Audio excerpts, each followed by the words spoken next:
Actually, I can show you something live on my site right now before we get started. Well, the cool thing about CSS animations and stuff is that they utilize the GPU, whereas JavaScript utilizes the CPU. And so like you get a bunch of efficiency built in by using CSS as opposed to JavaScript for like transitions and stuff. Yep. So I'll give you an example. So like if you go to my site and you look at like my talks and you want to look at the slides, I can go into full screen here, and when I hit next, I can use keyboard shortcuts. So I've got it wired into the hotkeys for backwards and forwards on your keyboard. This, what you're seeing right here, is not using JavaScript. I'm using HTMX to pull in the HTML partials over the wire. But the transitions that you're seeing here, this is CSS transitions. This is no JavaScript right here. And I'm able to go backwards and forwards. And I am using a little bit of JavaScript to go into full screen, so to pop out and watch the slides this way or go into full screen. But this is all HTML with CSS transitions. And these transitions, it's just all CSS steps. And they're a lot more seamless on a screen than yeah. Oh yeah. So that really sucks, actually. So here, this looks. Look how smooth that looks more smooth. Yeah. Is it like a little star fade where like spiral?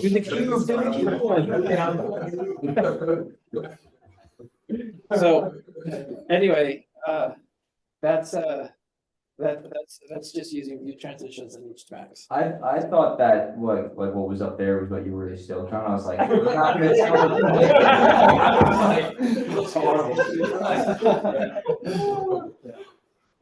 Leave it all coded. All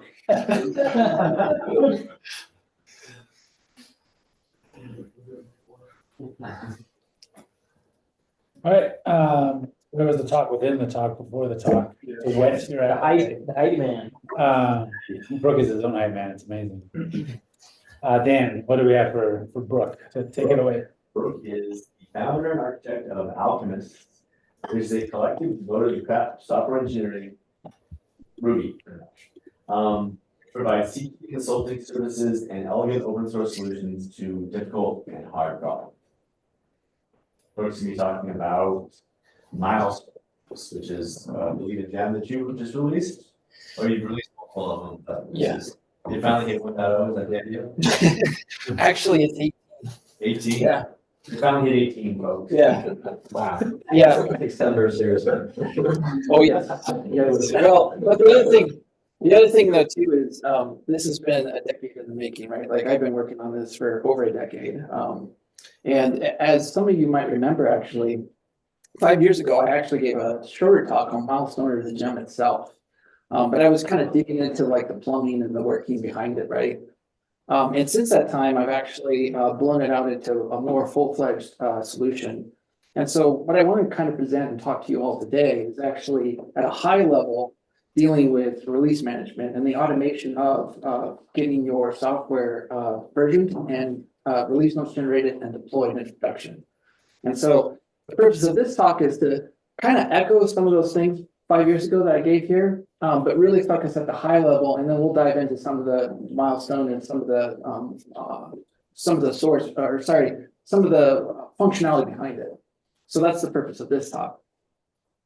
So with that in mind, to start really is to really talk about semantic versioning here, just kind of get the sort of grease the wheel here a little bit. And I'm assuming, I guess, is everyone fairly familiar with semantic versioning? No? Yeah, yeah, but I think you can explain it. Okay. So semantic versioning is you just need patch. So when you have versions like this, I'm doing color coding here. So with patch, right, I have a green coloring, and the version that's being bumped here is the one. And when you release patches, according to the semantic version SemVer specification, any kind of patches that you provide in your code, right, should be anything that's like fixes, small changes. Anybody that upgrades to your gem, your library, your application that has patch, they shouldn't have to change anything with their code, right? Because that would break SemVer. That is dishonest to have a patch that actually breaks the code. what you want to be doing is fixing code and making small changes. Then with the minor version, if you bump the minor version, here it's denoted in blue color, you're usually adding features or additional functionality. You're still not breaking the team that is actually using your code because it's usually new features and they can continue on doing what they're doing. And when they have time, they can make use of those new features when they bump the version, but they don't have to immediately. So it doesn't interfere with their workflow.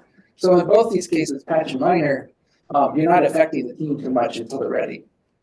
But when you finally get to a major version, though, noted in the red color and the leftmost number is being bumped here, that means there's a major change, which means that when the team upgrades to this version, right, they most likely have some work to do.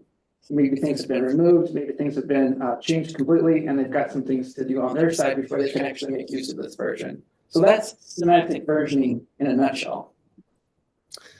Now, what's nice about this when you have semantic versioning is there's a chronological order to this, right? As the numbers increase, so does the time, right, in time. So there's a nice way to sort this and have this information, date time information on when these releases went out. And I'll show this a little bit later. This is not something you have to do yourself because when you create tags in Git, Git has that as metadata, and so you can surface that for your reporting purposes. So when you put all this together, right, semantic versioning is, and you use the color coding here, you've got your major, minor, and patch information. Now, where this ties into is two gems, versioneer and milestoner, and you'll see that in my logo design of the libraries here, the gems that I'm using, you'll see in the versioneer, it provides a low-level version type within your Ruby code, so you can work with versions directly.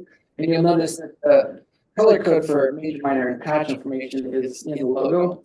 And then the same thing for milestoner, except it's focused on the versions, semantic versions, because you're moving up in numbers as you start to release more numbers. And so these two gems kind of have a synergy between each other, and I'll kind of mention those in the talk here as we get deeper into it.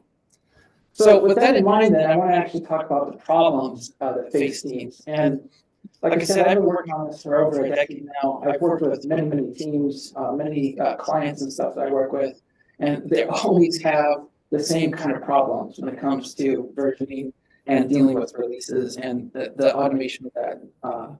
And so you can kind of break this down into like three categories. And so for the purposes of this talk, we're going to focus on these three. We're going to spend the most time in consistency and then kind of finish up with automation and communication. So let's jump into consistency and actually discuss this. And we can break this down into two categories. There's the versioning and there's the release notes, the kind of artifacts that come out of your deploys. So with versioning, using versioneer, like I said, it's a gem. And there's links here in the slides. I'll have these slides up later if you want to dive into this. I'm going to get this in more detail. But like I said, it gives you a low-level native primitive type in Ruby. Just like you have arrays, hashes, strings, and so forth, you get a native version type. And it adheres to strict semantic versioning. So what I mean by that is, here's the problem set that I see a lot of teams and a lot of clients that I work with, is that they'll have this kind of mess when it comes to versioning. And the first thing I see teams doing is they're using date times. And straight up, do not use date times for your tags, for your versions. Again, that is metadata that is created by Git. It'll know that when you create the tag. You can surface that for reporting purposes later. You do not want to tag that way. The other problem is that when people do use date times, they'll have it in all kinds of different formats. There's no way to adhere to that. The semantic version specification does support the V prefix, but you really shouldn't use it. I know it's part of the specification, but it's redundant. It doesn't provide any value, and it takes up screen real estate, so just don't do that. Some people use partial versioning, but you've got this problem here where if you have partial versioning and then you do the full semantic versioning, it's like, it's not, it doesn't lay out, it doesn't look the same across the board. Whatever you do, I've seen this happen too. Don't merge partial versioning with date time. That's nonsense. And then this is kind of like straight up, just throw your hands up there. We're just going to take these any which way we want. And what I see with this is usually it's because teams are, they're keeping long running feature branches. And so they're trying to map like feature branches to their tags, which is crazy because in Git, branches are meant to be lightweight. You want to set them up, get your features in, get them rebased into the main branch, and then delete that branch. You don't want them long running. That's the whole beauty of Git. So trying to maintain all that is crazy because you can always create a new branch if you have to release a patch for a new version. You can create it off an existing tag if you need to. So you've got all that functionality in Git built in. You don't have to reinvent the wheel. So the big thing here, after looking at all that, is you've got no chronological sorting. So if you were to take these releases that are in the version in the chronological version from top to bottom here currently, if you take that and throw it in your text editor and do a alpha sort, it's going to sort it completely different than how it actually happened. So with semantic versioning, you never have that problem. So that's another important feature of semantic versioning. There's two other things I want to talk about in semantic versioning if you're not aware of it. There's pre-release information that you can have in semantic version, and that's delimited by the hyphen. I'm not a huge fan of this, but I know that a lot of teams do. You'll see it in Hanami, you'll see it in Ruby, you'll see it in Rails. It puts a lot of onus on the downstream people to be aware of those alpha versions and be playing with them, but we have such powerful capabilities within the gem files these days, where you can point to a branch, a SHA, a tag, and you can get that if you want to get early release access of software. You don't really need to kind of go down this route. So I'm not a huge fan of it, but it is part of the specification. And then also part of the specification is the metadata. So the metadata is denoted by a plus sign. And anything after that is whatever metadata you want to have for your tag information. Thankfully, in all of my travels, I have not seen teams use the metadata, which is great, because it is chaotic. Because from a usability standpoint, when you're looking at this, it's not human readable. You have to decipher what is the code, what is the sequence of characters and the shorthand that they're using to pack in a bunch of information into the metadata, and then understand what that is. If you're new to the team and you're like, well, what does this version mean? And they're like, oh, read this insane log, documentation on how to read and parse this. And there's better ways to do this. And I'll get into this in a little bit too, which is using trailers. So you can use, Git has a specification for trailers, which is metadata that you can put in your tag information.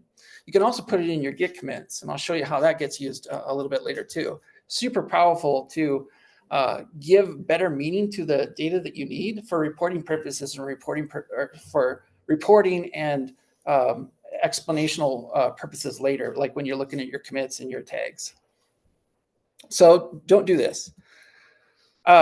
What I really want to get is looking at semantic versioning, which is a bit more like this, where I'm building out tag information here. And in this case, in this screenshot, I'm using Git to pull this data back.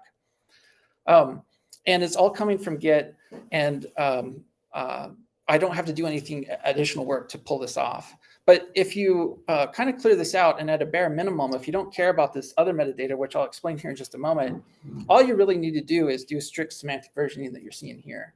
And you'll see that it's a nice chronological list, right, from lowest version to highest version. And it just keeps going up from there.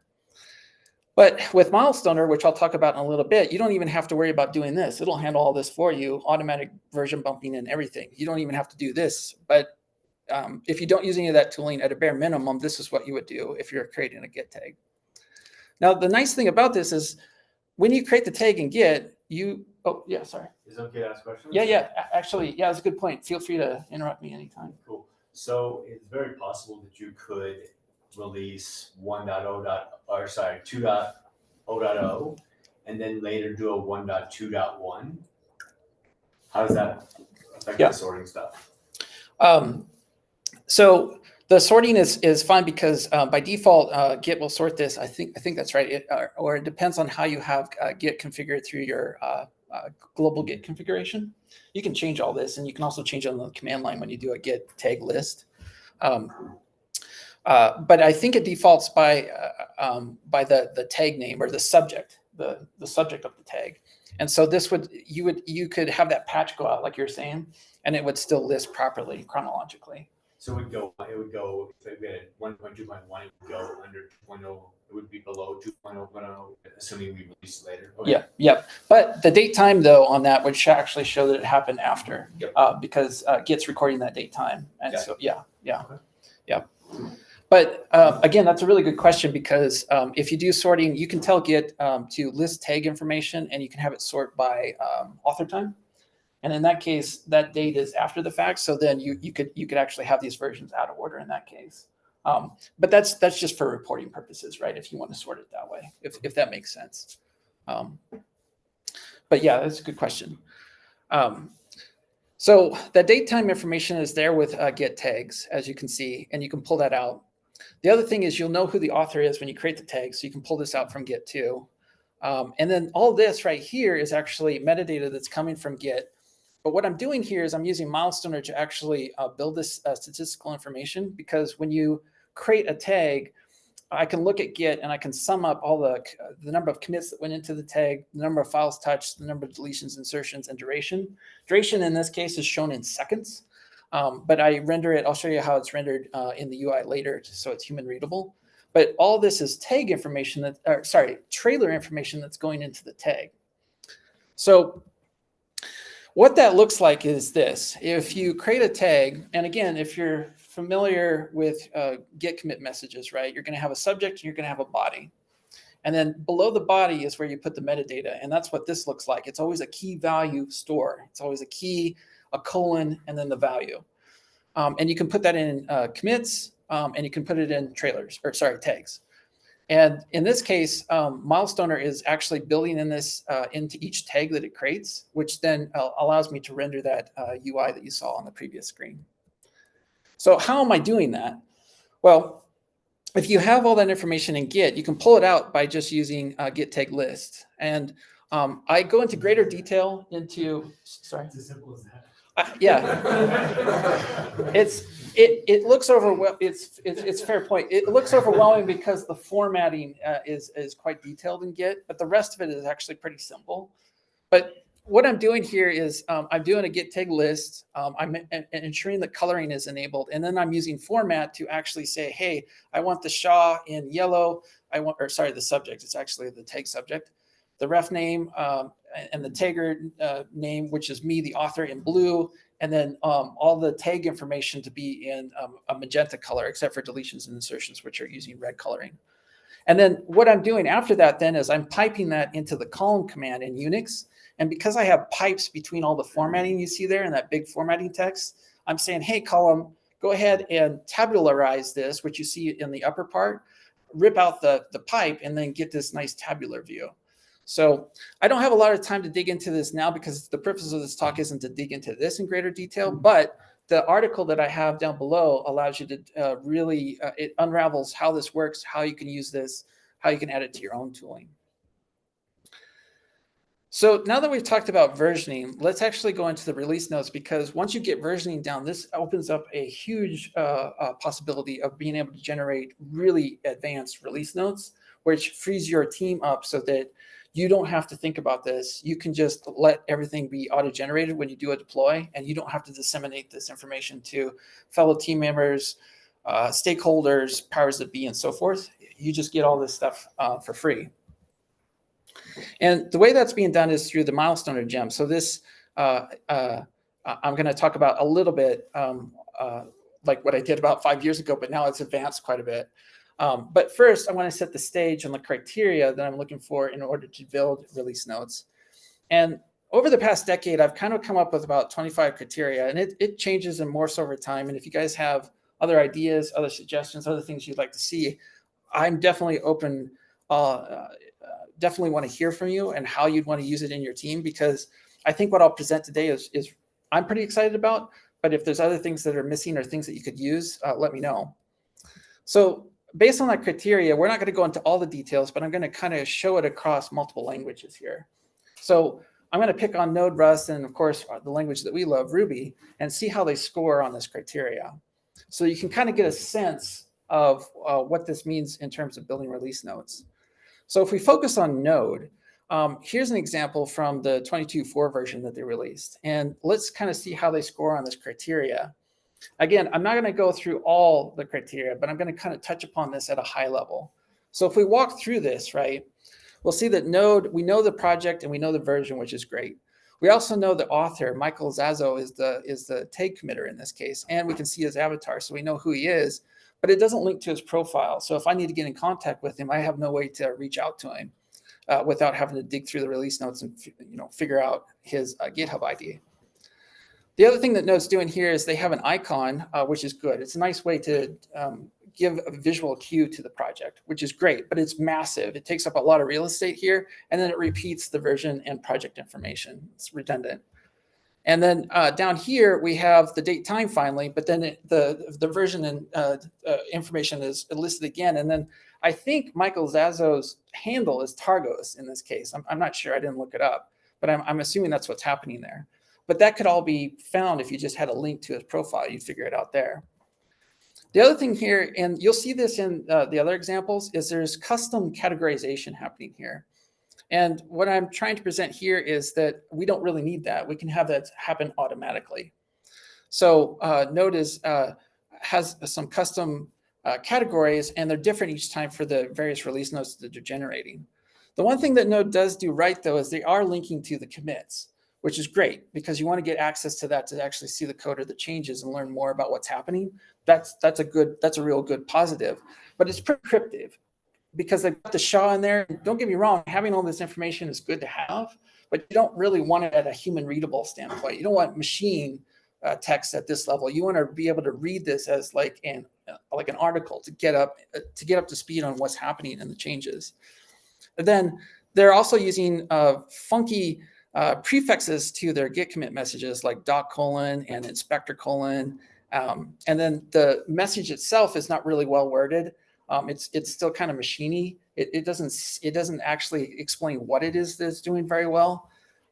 But you do at least get to know who the author is, and there is a link back to the code review. So that's handy, that's useful. But it doesn't actually need to be at this level. It can actually be embedded below. And I'll show you what I mean by that in a little bit. So the scoring on this isn't great. They get about a 36% based on that criteria. So let's contrast this with Rust then and take a look at how they do it. And I'll speed this up because we don't have to go over everything here now that you've kind of got the premise with Node. So with Rust, here's the criteria for their release notes. And you'll notice that the one thing they do really well is they've got the project and they're using semantic versioning. They're not using the V prefix. They don't have any additional metadata on there. It's a really clean way of rendering that information.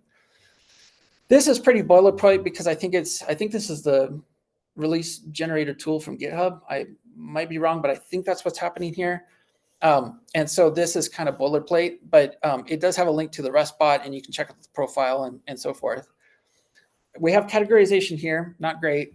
And then the thing that's really interesting is they're not linking to Git commit messages, they're linking to code reviews. So now you have to go dig into the code review, and then you have to dig into the commit messages to make sense of things. So there's multiple steps here in order to get to the information you need. So this isn't great. So the scoring on this is 20%. Like code review, you mean the PR review? Yeah, it's going to the GitHub pull request. Yeah. So 20% on this. So we're going downhill. So let's look at Ruby, the language we love. And I apologize. Spoiler alert: this isn't going to end well. So here's the release notes for Ruby, and it's pretty rough.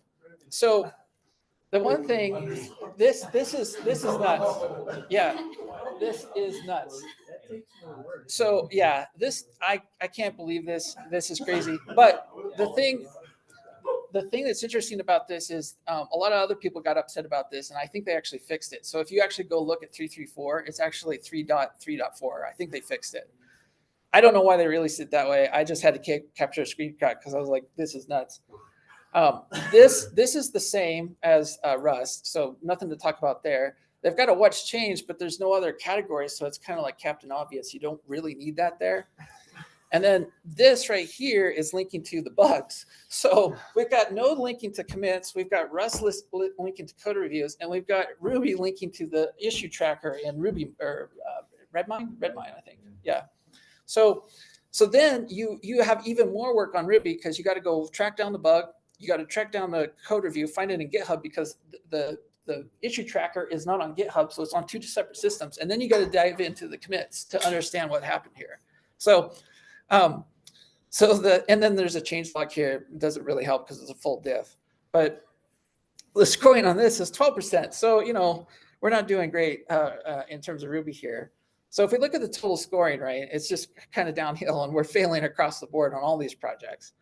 So how can we solve this and actually do this a little bit better, right? And so, the lead up here is to bring in Milestoner here, and let's take a look on how we could do this a little bit differently, providing the same information, but providing in a way in which it's elegantly rendered and in a concise manner, so you can get to the information you need really quickly. So here's an example of using Milestoner, and I'm going to actually use Milestoner to grade itself. And so the criteria here in this case is it's passing. Surprise, surprise, right? But The house wins. yeah. This isn't like an ISO standard, right? This is your standard. Yeah, it's my standard that I come to over time, because I haven't seen anything that does anything better than this, right? And I've been thinking about this for years, right? And it's been evolving over those years. I mean, like, oh, I've seen other people do it this way. That's really cool. I should bring this in, right? Keep making it better. Keep growing this, right? So that to where it gets to a state like this, to where it becomes this like thing of joy, to have these kind of really nice release notes and not have to do anything to generate them, basically. So, but yes, fair point. House rules. Yeah. Guilty. Yeah. So, but let's take a look at this. So starting at the top right away, we have the ability to link to the previous versions, which is fantastic, because if we want to go back and forward through time, we can. And by the way, I should point out, I didn't have a chance to show that in the slides for Node, but Node does that really well. You can go back and forward through versions. It's really nice. And so Milestoner does that as well. The logo is there, the project's there. You can link to the project from the release notes. You know the version and you know the date when it was created. You also know who the author is, the avatar, link to the profile. I'm not going to show that in these slides, but you can see that the tag is secure. It's got a GPG signature, so it's green. If it didn't, it would be red. And if you click on it, it's a pop-up and it gives you the signature information, so you can look at it securely.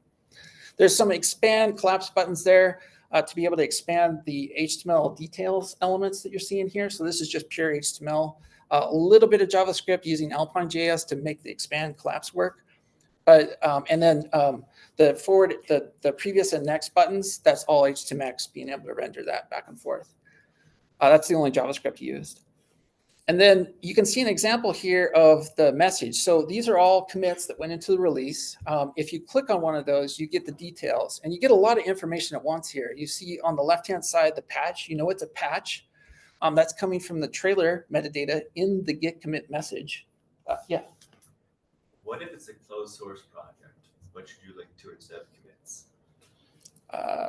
Well, so in a closed source project, you'd be building this internally, and so it would just link to your internal server. And you would never release these release notes. Yeah, so this works really well in that situation, because now for closed source, you just got to wait to disseminate that internally, and you got the same benefits as working in open source. Yeah, yep. So you know that it's a patch, which is great. You've got a really detailed message. It's using, you can write your commit messages in Markdown or ASCII doc, depending on your preference, and it'll render it here. And so you get all the formatting. You could embed like a video, images, all that kind of stuff. It'll all render here because it's just ASCII doc or Markdown, depending on your preference. And then on the info side, you can see who the author is. If there's multiple authors, they'd be listed here. If there's multiple collaborators, and if there was signers, like in Git, especially if you work on the Git core team, they'll have signers for commit messages, and so that information would show here. You also see that commits can have signatures. So in this case, it's got my GPG signature on my commit message, so it's green. And if I clicked on it, I don't show it here, but you'd be able to see the SHA. And then you also have created and updated information. And what I mean by that is you might be thinking like, hey, once you create a commit message, how would it ever be updated? But if you're a heavy Git rebaser like me, you're constantly rebasing, that's changing the committer time on it. And so that changes the update time. So in this case, you can see I created it at 5:22, and then 5 minutes later, I did a rebase and an update, right? Because I either modified it or I realized there was some like wording or some changes to the code I wanted to make, and I wanted to fold that in so it's nice and clean. So you get all that information. And then finally, you've got some nice icons to this, so that like a fix is a green check, a remove is a red. And so there's a nice visual clarity here. And there's also a sorting. You can see that the adds, the updates, the fixes, they're all grouped together nicely. So that categorization is already happening automatically for you based on your commit messages. Lastly, you've got like stats. So in the stats here, you can see that there's 5 commits, 20 files, 61 deletions, 32 insertions.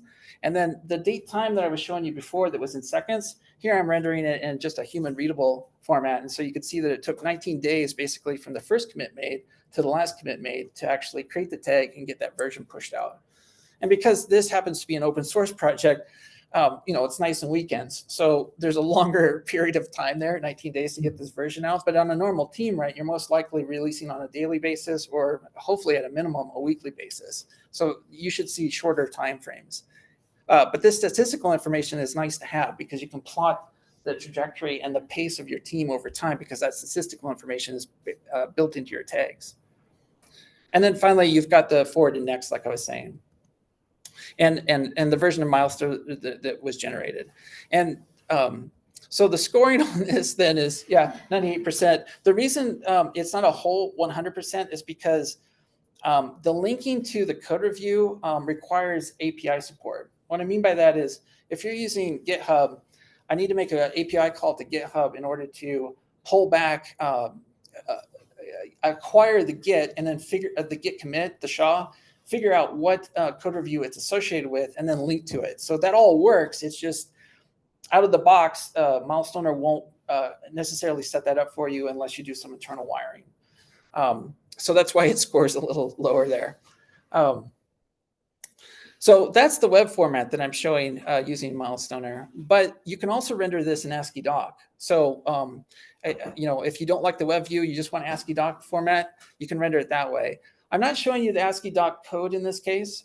Just know that it's rendering that. I'm rendering it using the ASCII doc gem to take ASCII doc and then render it in HTML into your browser so it looks a little bit better because that's most likely how you'd use it anyway. But just know that that's there. The parity between web and ASCII doc, I try to keep it as close together in terms of features as possible, but there's only, you get limited set, right? There's only so much you can do through ASCII doc versus pure HTML. So it's as close as it can get. It also renders feed format. So if any of you follow any of my work or open source work or anything I do on Alchemists, there's a feed for every one of my open source projects. I'm using NetNewsWire, which is a free app on Mac OS, to render this information. And it just reads the feed from my site. And then anytime there's a new release, you'll get these same details. And you basically get the same thing as the web view. But if you want the more details, you can link from the release notes in your feed reader back out to the web. It also renders in Markdown. In this case, I'm rendering using the Marked 2 app for Mac OS. But just know that that's normal Markdown underneath the scenes. I just wanted to render it for you guys because it looks a little prettier using the Mark 2 app. And then finally, the default is stream. So basically streaming to standard out. You'll notice that there's some nice color coding here. And it's giving you the same information, but very concise. This is what I use all the time. It's what the default is for Milestoner when you use it on the command line. Just be like, hey, I just want to see where I'm at project-wise, and am I at a state in which I want to release this? And it gives you all that information nice and concise right there. So those are the 5 formats that are supported by Milestoner. You can kind of cut and slice this multiple ways. In my case, I'm always generating the web view and the feed view, but you can have multiple formats if you want. So now that we've spent a lot of time on consistency, we can kind of move into automation and communication and move a little faster here and wrap this up. But when it comes to automation, the thing I want to kind of point out here is architecturally, I think this is really interesting. I don't want to overwhelm you. I know that there's a lot of dependencies that Milestoner sits on top of, and I'm actually not showing all of them here. But the thing I want to impress upon you is this is a CLI tool. It's just a normal gem in Ruby. It's built of small components, the single responsibility principle and solid design, that I use all these other gems in other projects. But you can see that you can have a sophisticated application in just a gem, and it doesn't have to be Rails-based, right? You can have that kind of functionality, that kind of more sophisticated architecture, and it doesn't have to be Rails, right? It's just pure Ruby, and it's just a series of gems that I have here to make this possible. The other thing I want to point out that I don't show in that previous slide is this is built on top of Hanami views. So Hanami has the same architectural design as me, small components done really well, and then you build up to more sophisticated architectures. And the reason I like Hanami View is because it makes rendering those various views, the web, the feed, the stream, all that through Hanami Views is making that possible. It's just a really nice thing to do. And I don't need the entire Hanami web application to do that because they have small component, well-designed components just like I do. So I can bring in the Hanami view layer that I need, make it part of my project, even though it's not really a full web app. So this is really nice. The other thing I want to point out too is the runcom and XDG gems that I was showing in the previous slide allows you to customize your views. So if you don't like the defaults that you just saw that I was showing you there, you can use the XDG specification, which is another gem that I maintain, but it's a Unix specification that allows you to put configuration information in your dot files, but very cleanly. So you can have a different layout, a different view than what Milestones gives you, and you can do it at a global level in your dot files. And if you don't like that, you can override it at a project level using the runcom gem. And if you put your configuration logic in the particular project in which you're using Milestones for, it'll render it, it'll override the global. So your local project configuration will take precedence over the global versus the default in Milestones. So you've got 3 layers there in which you can work with, which is really nice. And that's all just using Unix specification. And then lastly, I just want to point out, just kind of an FYI, there's a kind of a paid for option to this. So Milestone and all this stuff is all open source, right? But if you're like, hey, I really like this, I want to add this to the team, I could bring in the open source, but I don't want to do it. There's a paid version called Janus that I'm working on that wires this in and automates it as like a self-hosted solution. So if you don't want to just use the free stuff and you just want to be like, here, take my money, I want you to host it for me, then there's a Janus solution for this too. And it's in the early stages. I don't have it fully ready yet there, but it's getting close.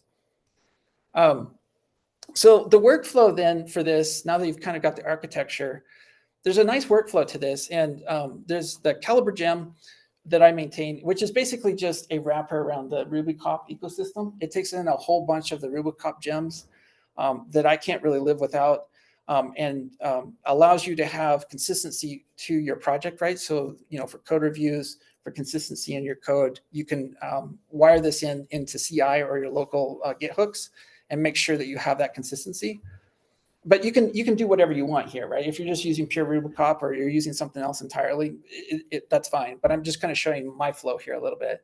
And then the GitLint gem is another gem I maintain, but it validates your Git commit messages to make sure that they're standardized, because you want good data coming in order to build really good release notes in the end. So these are good code quality tools. And then from there, you can kind of choose your own adventure, right? You can use RubySmith to generate a Ruby project that you're working with. GemSmith for building gems, or HanamiSmith, if you're like me that really likes working in Hanami, you can use HanamiSmith to gen a Hanami project with all this stuff built in for you. And then that filters into Milestone in order to build your release notes. So based on whatever path you go, right, your project is this thing right here in the center. And so you've got a nice, on the data that's coming in, the work that you're doing is the quality control that you wire in through your Git hooks locally or through CI. And then you've got your deployment where Milestoner sits on the back end of that. So Milestoner won't solve your cultural problems, right? If you have garbage in coming in and you're going to get garbage out, Milestoner can't help you with that. But if you kind of if you wrap this process around your workflow, you can have a really clean workflow to generate those release notes of high quality for your team. Oh, yeah. I was gonna ask you a garbage question, but like, are there any, and I know this is the milestone thing, but are there any ways to like, you can like check for Semver? Like, not like that you have like one dot, whatever, but like to know that, hey, you've made a breaking change, therefore it needs to be a major release? So with static type language, this is a great question, by the way. With static type languages, that's really easy to pull off because when you compile, if you have any breaking changes, right, the compiler won't compile the code. So there's a really statically compiled languages, that's much actually easier to pull off. And I actually want to do some work on that, but my head's in Ruby these days, so I haven't been able to focus on it. But that would be really easy. What I'll be showing, your question kind of ties into where I'm going with this, where I'm using Git trailers for the commit messages to denote that. But with a statically compiled language, that can happen automatically. They have them in Elm. I think they actually give you the version number in Elm. Actually, They yes. just tell you what your Semper is. You don't get to correct. Yeah. Which is the dream. Yeah. Or the Thanks. nightmare. Yeah, no. I actually, when I was working in Elm, I loved that. I thought that was amazing. It really blew my mind on how they built that into the language, and they made it really easy, so you didn't have to think about that. But since we're working in Ruby, it's a dynamic language. We don't have that kind of capability. So the way I get around this, then, to kind of tie into your question, is when you have a commit message right in your workflow, you're going to have you're going to have your subject that explains what it is you're changing, and then you're going to have the body, which is why. Why are you making the change? So this is how you write a really good commit message. But then down here, you can put in the metadata, the trailer information into your Git tag. So I'll add the issue so that when the release notes are generated, that gets built in as a link to the issue in which the commit was made, right? So you've got all this stuff tying together, and it's all through the metadata here. But then to address what Dan was saying is, I have to put in a milestone trailer here to say, hey, this is a minor bump, because I'm adding something that's going to be a minor bump here, and I want milestone to figure that out later. But what's really good about this, though, is because that's going into the commit message, this gets caught in code review. So I know it's not as slick as static type languages, but hey, when you're working in Ruby and this comes up from code review, and Ben comes along, he's like, I don't think that's a minor change, right? Maybe that should be like you actually have a breaking change. It should be major, or maybe it should just be a patch. Then the author can easily rebase that, just fix the trailer, and then that gets approved for code review. That gets put into the main branch, and then later when you're going to generate those release notes, Milestone just figure that all out for you. So if So I have like 10 commits in my PR or my branch, do I have to give them a milestone tag for all of them? no, you could. I'll show this in the next couple slides, but basically Milestone computes the next bump based on all of your commits made for that new tag that you're going to create, and it takes the highest one wins. So if you have commits that you don't want to put that in, but the critical ones that are like a major bump or a minor bump, you can just do it for that one commit if you want to. In my case, what I do is it's so easy to do this now, and I have Git templates set up so that this is I just fill it in. I don't write any of this, I just fill it in. I just do it for every commit now. But yeah, you could do it sparsely if you wanted to, and that's fine. That's like a team thing, like in the code review. You'd just be like, yeah, we already know that we're going to have a minor bump here, so as long as nobody puts a major in here, we're good. But let me actually show you how this works then. So when you have like a version of 000 here, and you make 3 Git commit messages, and your trailer information is just patch across the board, Milestoner takes the highest one and knows how to automatically bump that for you. So in this case, it's going to create a 001 version because it's going to be a patch release. So let's say that we get that version pushed out, and then we go to work on our next feature branch, right? And this time we have 3 commits, but the third is actually a minor. So what Milestone is going to do is be like, oh, I see a patch information, but the minor wins. So in this case, it's going to bump it to a 010 release. And so because you're putting that into your Git commit messages and that's built into the code review, you get all this automation for free.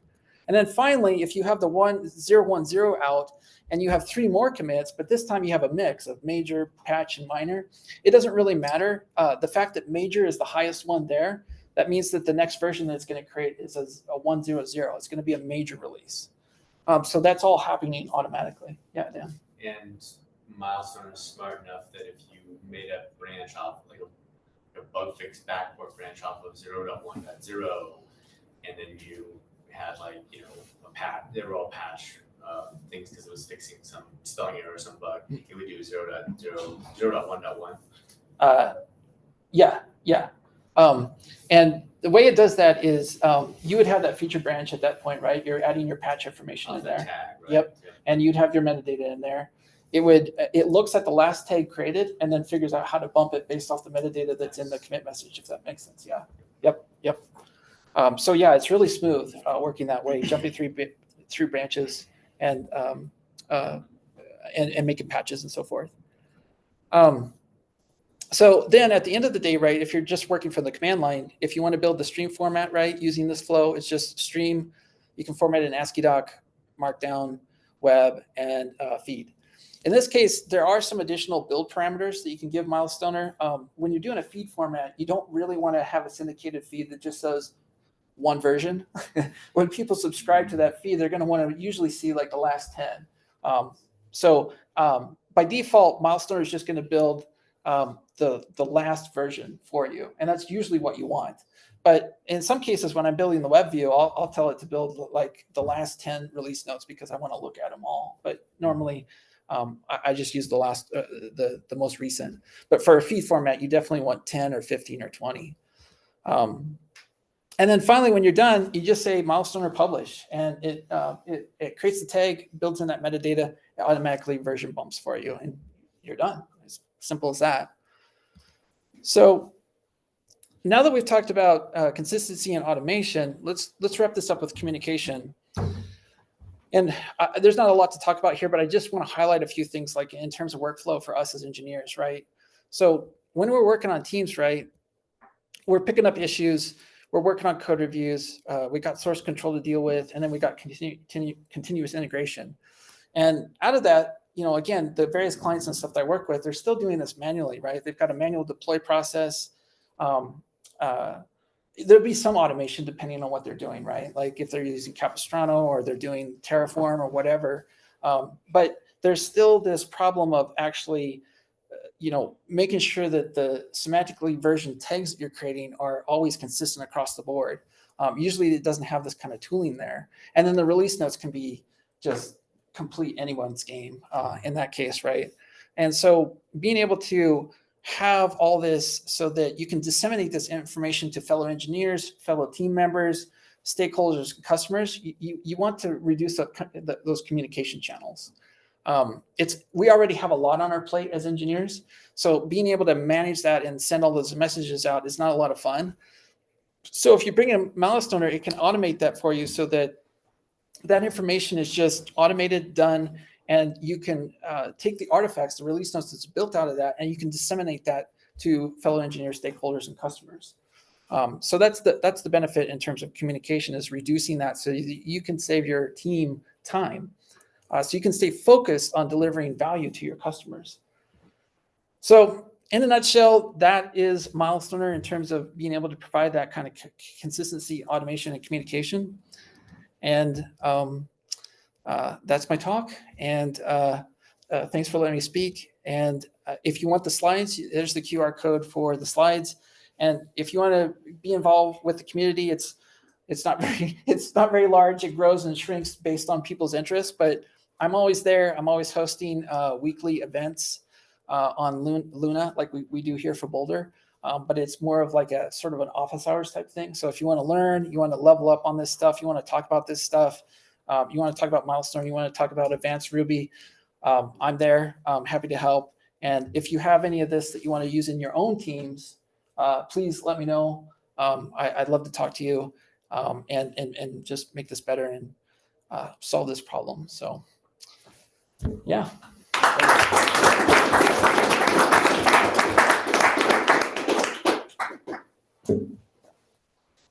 I mean, I have Yeah. a ton of questions, but the first one is like, other than you, are other people using Milestone in the wild? Yeah, I think there's a few people I know of. I forget. I always forget his name. Is it Paul Tech that comes here? Paul. No. Yeah, I think that's right. Yeah, I Yeah. worked for Stateless for a while. Oh man, I don't remember, but I think he's using it on his team actually. I was actually hoping he'd be here tonight because I was kind of curious to see like how he's involved with that and what he's doing. Cool. But other than that, I don't really know in terms of. I just look at like the dependency graph in GitHub and see like who's using it and whatnot. But I haven't done a lot of marketing on this, so that's my fault. I've just been focusing on building something that I really want solved and not really working on the marketing end of things. So I haven't really been pushing it too hard, which is funny because I've been doing multiple versions over decades now. But so I don't have the numbers on that. Yeah. Just curious. Yeah. Yeah. If you have a bunch of commits with trailers on it, how does it work with Squash? So actually, just throw the bomb, dude. Actually, there's a real it's play bit there. it's a good question because as you know, I don't use Squash hardly ever. What? But yeah. Oh, Rebase not so much. Okay. But I think what it'll do, because it's part of the message body of Git, I'm pretty sure a Squash will show you the trailers from the previous commit and the next commit, and then you just merge them the way you want, right? Before you save it. I'm pretty sure that's how it works. I've actually never done a Squash. So yeah. Right, it gives you a little prompt on GitHub, at least if you're doing it in the UI. It shows you all the commit messages, and then you can edit it there before you. Okay. But it doesn't like convert them to trailers on the or something on the Squash commit. You know, the trailers go away. I don't know how it works. So if you're doing like a full, I see through the GitHub. Yeah, I have a feeling the way Git would handle that is you'd have multiple entries of those same trailers Do in you that have the one. same keys on the trailer? Yes, you can. The Git supports the specification of having duplicates. Interesting. I do checks. So in GitLint, I need to look again. I'm pretty sure there's a deduplication cop in there or analyzer, and it will prevent you from doing the duplication. But Git itself, I think, will allow it. Yeah. As a newer engineer that's only ever Git merged and I'm sorry. and try to rebase one time and freak out. Yeah. I rebased one time. Is there some sort of like guide or documentation that can kind of there's obviously convention, it sounds like, for in preference towards rebasing. Is there any like guide to kind of walk you through it? You know? Well, Yeah. So I'll just point you to the here we go. So this article on Git Rebase off my site, that will give you the full breakdown on how to do rebase. Like if you want a deep dive and master class on rebasing, check out this article. Yeah. And then just hit Squash again. Well, that is Don't- that is a good don't- point, is that it is a what is a it's a squash? team- It sounds it's a team solution, right? aggressive. It's a bad decision. Yeah. No, I mean, you should do what your team is telling you to do, right? Like, don't. Right. Yeah. It takes all the commits on a branch and just combines them into one and merge it. Yeah. Which is what you want to do. It's what you want to do. It's not what you want. It is not what you want to do.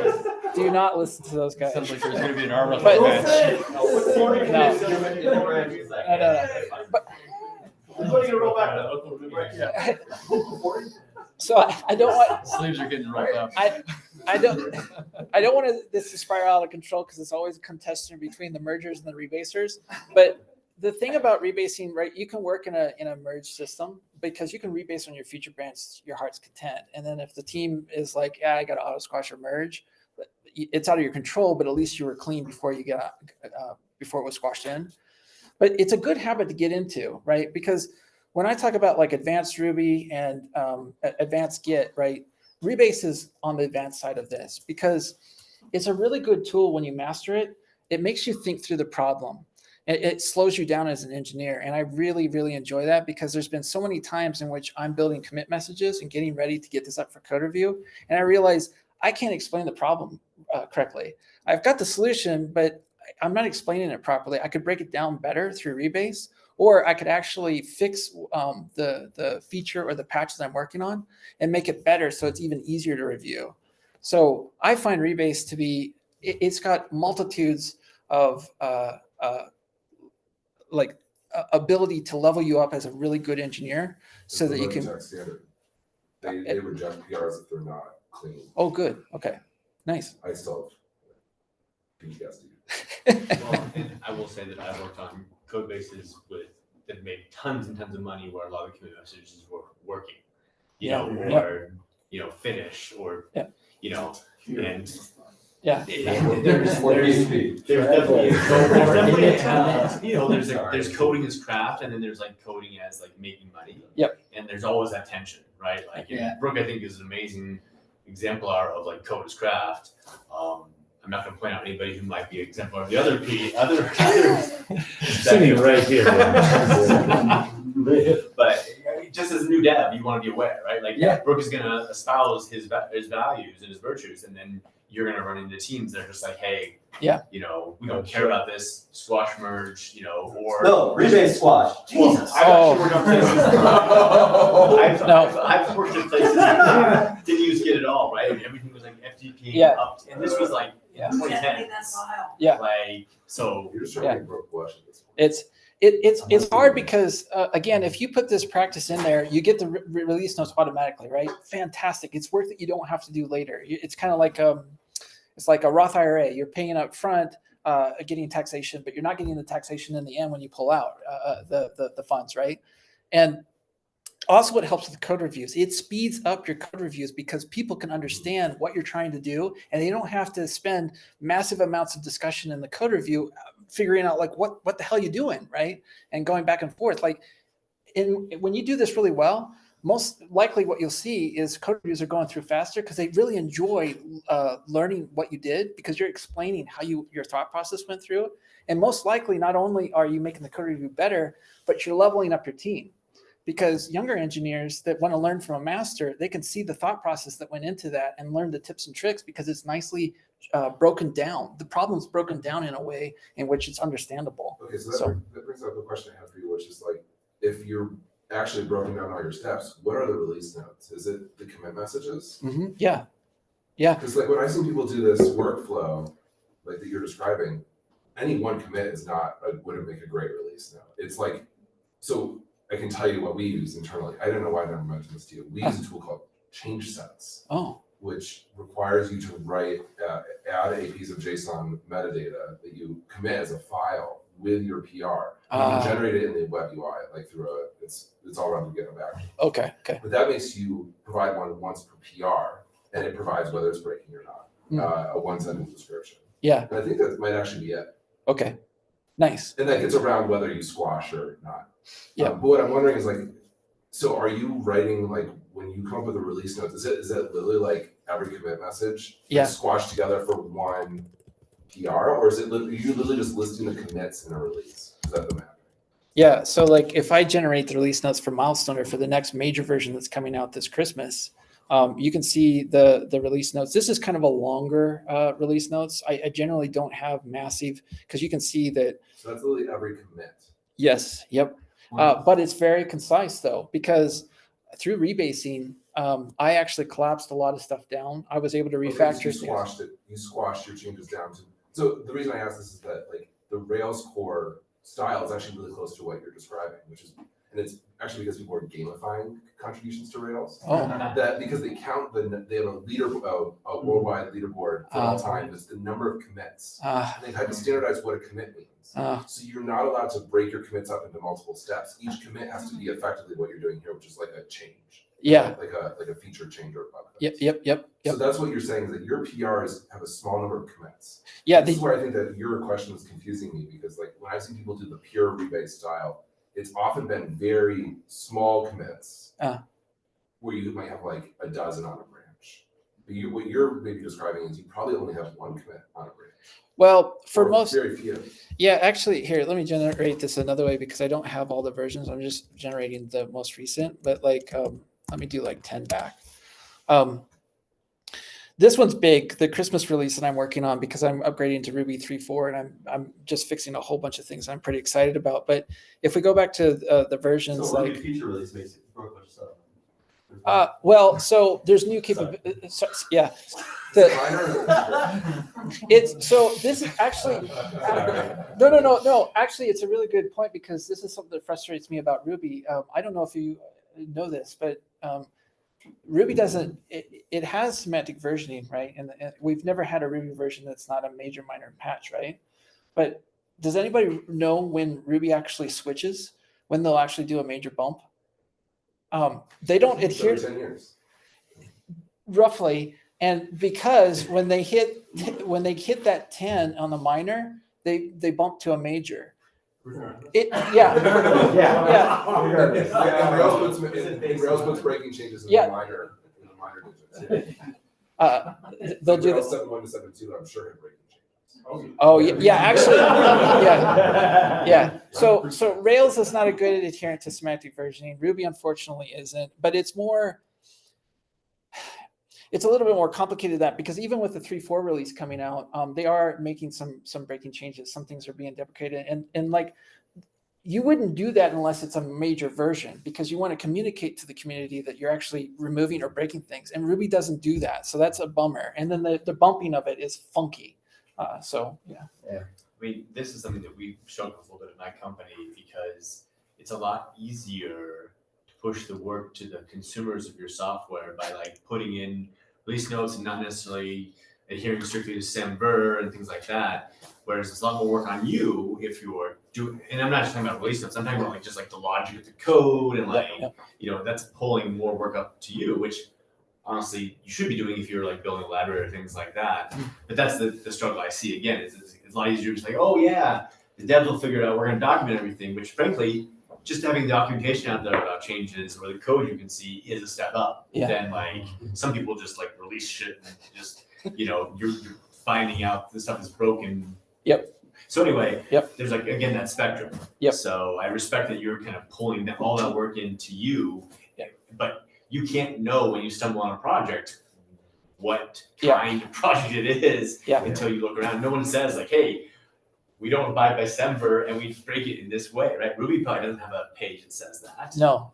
Just because it's, x.y.z does not mean it's actually something. Yes. A jillion %. Yeah. Also, you can get in so much trouble. Like, I run a big open source project, and like, people are like, "Oh man, you aren't following December because you introduced a breaking change." Well, I didn't mean to. Yeah. Like, that's why I think like Elm is really the only true Semver. Or like Yeah. anything that's statically typed, because it's the only thing you can actually prove. Like, Yes. They have like a mathematical proof that like it Yeah. actually is or isn't a breaking change. Yeah.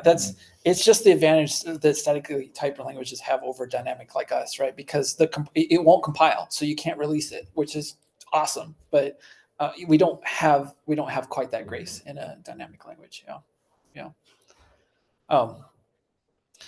But yeah. So doing the work up front, I think, is well worth it, right? And trying to, you know, like Dan was saying, like I'm just, everything I do, I'm always trying to elevate the community. And so being able to give this back to like Ruby and allow people to, you know, fold this into your projects and stuff, hopefully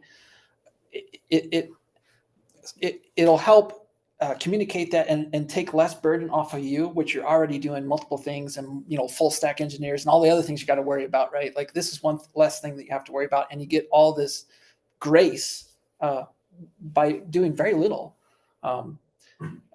And, you know, also it'll upgrade you as an engineer, right? Making you think.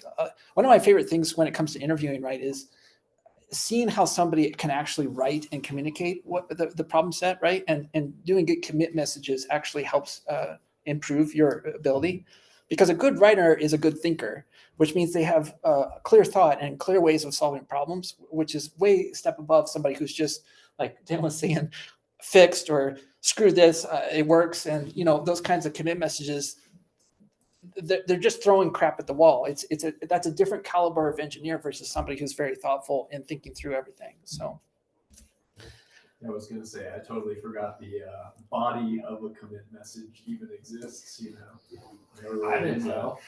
I put bolts in there all the time. Bolt ones, did I do? oh you Bullet points. okay, yeah, that's fine. Stop laughing. Well, I would still say bullet points are great, but like if you still want to write, like you want to write, like the analogy I've sometimes made is it's like making a really good email message, right? Because an email message has a subject and a body, and you wouldn't just have an email message with some subject that doesn't make any, it's gibberish, right? And then bullet points, like that's not how people read, right? There's usually an introduction, like hello, I'm setting up something, and then some bullet points, maybe some graphs or charts and images and so forth, right? But that's how you compose a well-written email. It's kind of the same thing that you're doing as Git commit message, right? You're not only doing it for code review, but you're also doing it for your future self. Because when you go back and look at history and you're like 6 months to a year down the line, you're like, wait, what was I thinking? I wrote this, and then you have these really clear messages to basically load that stack, making a matrix reference, right? Where you're loading that information into your head so that you can be like, oh yeah, I remember exactly where I was in that place. Now I know how to make the fix that I need to make, right? But also if I'm on vacation or half your team's on break, and I can't go to Dan and tap on his shoulder and have this discussion, but I know that he has really good Git commit messages there. I can read back in time and load the stack from Dan because he's basically communicating to me from the past, right? And giving me the context that I need in order to solve the problem. So I know I could go on and on and on, but like there's just a ton of value when you start putting this in here in order to empower your team. So yeah. Last question, sorry. So you think like the conventional commits, like putting feet, colon, Yeah. is because it's a trailer, right? That's your point. Yeah. Because once you start getting into the trailers, right, you can get all that statistical information in there. Like here, let me show you something else really quick. Get trailers. In this article, I linked to it in the slides too, but let me go down and show you. So what do I want to show you? I'm going to show you all the, yeah, here we go. So just notice the trailer information is different in the commit messages versus tags because you're dealing with different information here. So you can get all this information of like who co-authored with it, what format does it need to be rendered in, the issue that it's related to, the milestone, the reviewer, the signed by, and the tracker. Like I'm using Tana in this case, but if you're using GitHub Issues or Jira or Linear or whatever, you can put all that information there. It doesn't have to go into the subject. You can keep that human readable and you can put all this machine data into there and then you can generate that later for reporting purposes. So there's a nice separation here. Yeah. Cool. I have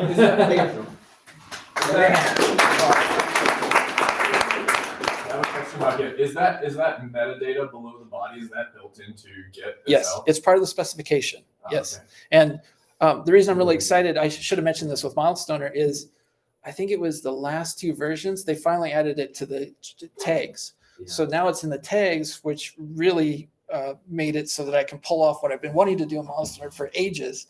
So now you can do that in both places, tags and commits. Yeah. Yeah. Yeah. Yeah. Another.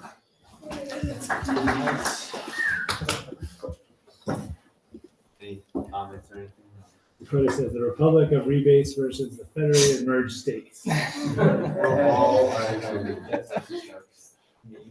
mean, contextually, I have yet to work or at an organization or on a project that cared what I did with my commits.